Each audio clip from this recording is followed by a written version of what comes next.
देख रहे हैं KGN प्राइम न्यूज।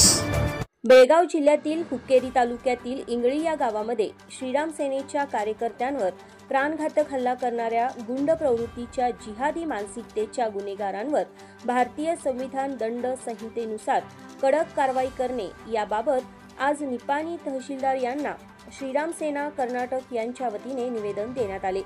निवेदनामध्ये गोरक्षण करायला गेलेल्या कार्यकर्त्यांना अमानुषपणे मारहाण करून झाडाला बांधून त्यांना बेदम मारहाण करण्यात आले। त्याचबरोबर त्या घटनेचा व्हिडिओ व्हायरल करून बदनामी करण्यात आली। अशा गुंड प्रवृत्तीच्या लोकांना लवकरात लवकर कठोर शिक्षा व्हावी अशी मागणी यावेळी करण्यात आली व गोरक्षण करणाऱ्या कार्यकर्त्यांना लवकरात लवकर न्याय मिळवून देण्यात यावा, तसेच हल्लेखोरांना अद्दल घडवावी अशी मागणी यावेळी करण्यात आली। यावेळी निवेदन देतेवेळी जय श्रीराम, हर हर महादेव, गोमाता की जय अशा घोषणा देऊन परिसर दणाणून सोडला।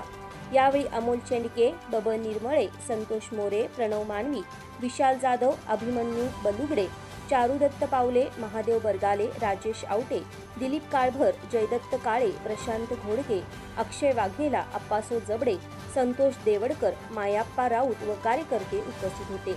KGN प्राइम न्यूज साठी मुख्य संपादक सय्यद अफसर पटेल सर यांच्यासह वृत्त निवेदिका माधुरी मेस्त्री। छत्रपती शिवाजी महाराज की जय, छत्रपती शिवाजी महाराज की जय।